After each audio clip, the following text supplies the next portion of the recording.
ঢাকার মিটফোর্ড হাসপাতালের সামনে প্রকাশ্যে পিটিয়ে ও পাথর মেরে নৃশংস হত্যাকাণ্ড নিয়ে যেমন সমালোচনা তৈরি হয়েছে, তেমনি ওই ঘটনায় বিএনপির কর্মী জড়িত থাকায় দলটির বিরুদ্ধে ক্ষোভেরও বহিঃপ্রকাশ হচ্ছে।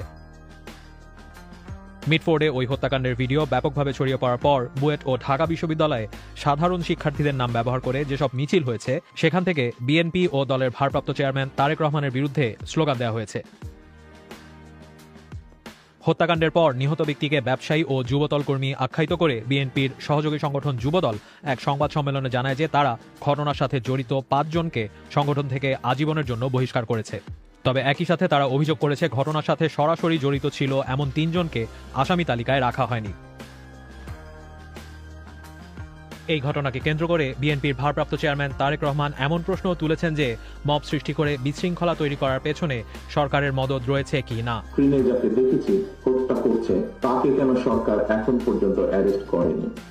আমরা কি তাহলে দলে নেব যারা বিভিন্নভাবে মব সৃষ্টি করে একটি পরিস্থিতি তৈরি করতে যাচ্ছে, সেখানে সরকারের কোনো প্রশ্রয় আছে, প্রশাসনের কোনো প্রশ্রয় আছে, প্রশাসনের কারো কোনো প্রশ্রয় আছে, সেটাকে আমরা তাহলে ধরে নেব?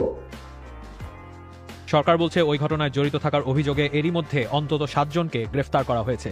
ঘটনায় আইন শৃঙ্খলা রক্ষাকারী বাহিনীর ভূমিকাও সরকার খতিয়ে দেখবে বলে এক সংবাদ সম্মেলনে জানিয়েছেন স্বরাষ্ট্র উপদেষ্টা।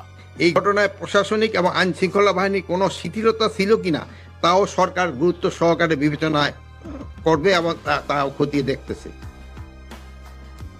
জনবহুল রাস্তায় দুপুরবেলা হওয়া এই নৃশংস হত্যাকাণ্ডের ঘটনা সরকারকে নতুন করে সমালোচনার মুখে ফেলেছে। অন্তর্বর্তী সরকার দায়িত্ব নেওয়ার 11 মাস পরেও আইন শৃঙ্খলা পরিস্থিতি নিয়ন্ত্রণে পুরোপুরি ব্যর্থ হচ্ছে বলে অভিযোগ তুলছেন বিশ্লেষকরা। সরকার যদিও পরিস্থিতি সামাল দিতে চিরুনি অভিযান শুরু করার কথা বলছে।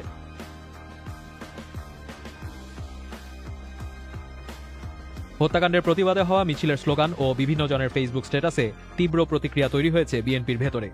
বিএনপির স্থায়ী কমিটির সদস্য সালাউদ্দিন আহমেদ বলছেন, দল থেকে সর্বোচ্চ ব্যবস্থা নেওয়া সত্ত্বেও এ ধরনের প্রচারণাকে পরিকল্পিত ও নোংরা রাজনীতির চর্চা বলে মনে করছেন তারা।